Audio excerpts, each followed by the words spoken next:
이게 계속 이렇게 논쟁적인 이유가 한동훈 장관이기 때문이잖아요. 법무부 장관이기 때문에 정치권에서 지금 가장 핫한 이름 중 한 명인데 계속해서 차기 대선 주자 적합도 조사에 이름이 오르고 있습니다. 좀 더 세부적으로 보면은 보수층에서 32% 지지율을 받고 있고요.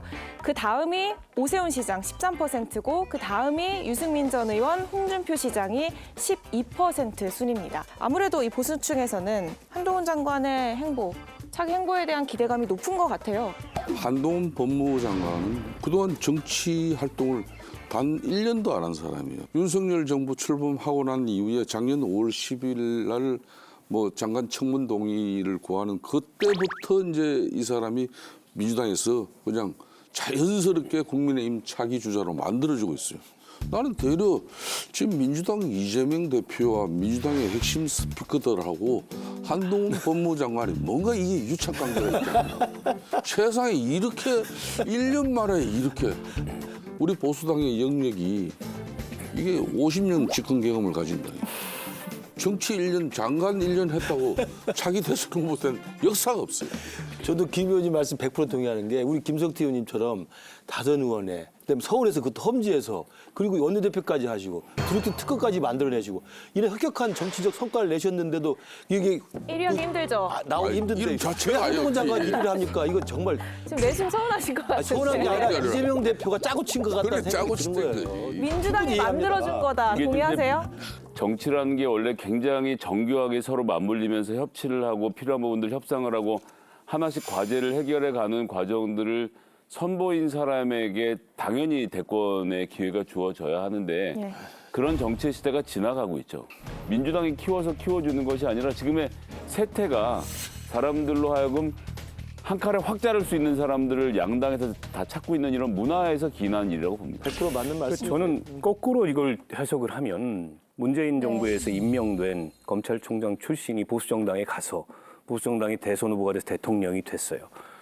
그리고 그 대통령이 임명한 법무부 장관이 뭐 이제 1년도 안 됐는데 차기 대선 주자 1등으로 나온다. 네. 그러니까 대한민국 50년 집권 경험을 가진 보수정당은 무너진 거예요. 한마디로 망한 겁니다.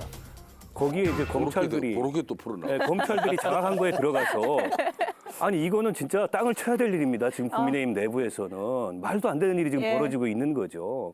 이재명 그 대표도 당시에 1위 후보 아니었어요. 지난 대선 있기 4년 전에. 때문에 저는 허상에 가깝다고 보고 지금 정치 상황이 빚어내는 그런 어떤 거품 같은 거다. 저도 한동훈 장관이 이렇게 보수권에서 압도적인 지지를 받는 대선 후보가 되는 것에 대해서는 아직 많은 시간이 남아있고 많은 단계가 남아있습니다. 그러나 이런 것들이 벌어지는 현상은 저는 김성애 소장 분석에 전적으로 동의해요. 그냥 증오와 적대의 양 진영에서 이걸 분노를 재생산하면서만 자기 정치적 성과를 내는 거예요. 거기에 또 국민들이 열광하게 되고. 그럼 이건 어때요? 범진보 대권주자 적합도를 보면은 분노와 증오에 열광하는 거라 하셨는데 되게 의외의 인물이 지금 대권주자 적합도의 순위에 오르고 있어요. 이탄희 의원이 눈길을 끌더라고요. 일부 조사에서는 심상정 전 대표나 혹은 김동연 경기도지사보다 높은 순위에 올라와 있어요. 이탄희 의원 같은 경우는 국민의힘에서 우리 보수 진영에서 지금 만들어주지 않고 있기 때문에 이재명을 뛰어넘지 못하는 거예요. 그러니까 우리가 이탄희 의원을 좀 뭐 제대로 키워줄까요? 부양시키면은 이 사람 금방 일이 올라가요. 근데 절대 우리는 그런 일이 없어요. 네.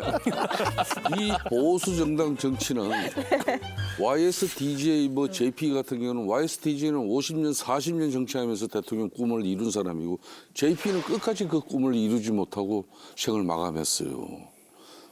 이게 이제 크게 보면은 이제 기존 한국 근대사 정치의 큰 물결인데 그래도 상당한 부분 정치적 기반을 갖춘 가운데 이제 우리 보수당 후보가 됐지만은 민주당도 새로운 우리 국민의힘 방식으로 지금 변화를 가져가지 않으면은 민주당도 다음에는 어려워진다기 때문에 그나마 이탄희 의원이 조금씩 부양되고 있는 거예요. 국민의힘 방식이 변화라 하면은 검사들한테 안방 내주는 걸 말씀하시는 건가요? 이탄희 판사니까 판사들이니까. 판사들한테 안방 내주는 이탄희 하면 이제 한동훈 법무장관과 이제 법사위 상임위에서 싸울 때 장관님이 혹시 판결문 보셨습니까? 전문을 보진 못했고요. 보도를 통해서 내용을 봤습니다. 이 판결문에 지금 인사정보 관련해서 접근을 못했던 거죠? 알지 못했어요. 확인을 못했던 거죠? 확인을 할 수 있도록 시스템 개선이 필요하지 않겠습니까? 그 방법을 찾고 있는데요. 의원님 이 법원 출신이시니까 더더욱 잘 아시겠지만 지금은 법원에서 저희한테 요구를 했었을 때 자료를 주고 있는 시스템은 아닙니다. 요구한 적 있습니까?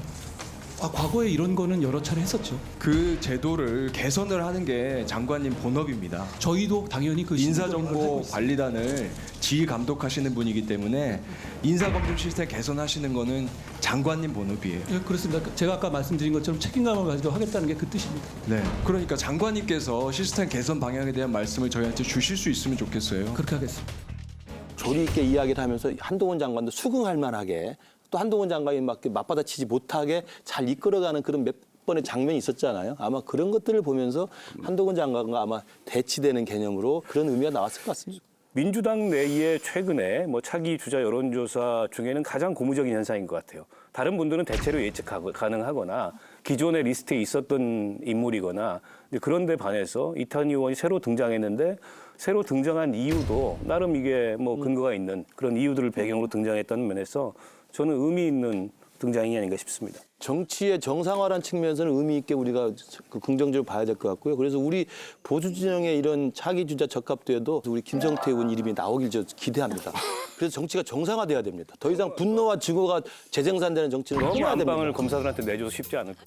왜 그러세요? 한동훈 장관과 대적할 만한 인물이어서 이걸 국민들이 주목을 한 거라 생각하세요? 민주당 진영에서는 이런 겁니다. 도대체 누가 한동훈한테 이길 수 있냐 이걸 지금 물어보는 중이었는데 이탄희 의원이 그런 모습을 보여준 것이고 또 어쨌거나 한번 겨뤄볼 만한 상대라고 했던 점이 저는 그래서 오히려 한동훈 장관의 부상이 이탄희 의원의 부상을 같이 끌어내고 있는 것이 아닌가 이렇게 보여집니다. 저도 그 똑같은 이미지입니다만 쌈딱 이미지만으로 그 인기를 끌고 부상할 수 있지만 대선까지 생각하는 정치 지도자로는 상당히 많은 경험과 내공과 숙련이 필요합니다. 그게 필요 없다면 윤석열 대통령 후보가 우선으로 보여준 거 아니에요? 그건 윤석열 대통령은 상당 부분을 민주당 문재인 정권이 만들어준 면이 있어요. 그러니까 사실 떠밀려 나와서 정치에 떠밀려 나온 측면이 굉장히 강하잖아요.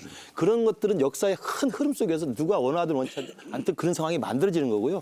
저는 지금 한동훈 장관이 정권 1년 차부터 이렇게 올라오는 것은 제가 아까 말씀드리고 또 우리 김성태 의원이 말씀하신 것처럼 여야를 떠나서 그렇게 바람직한 현상은 아니라고 봅니다.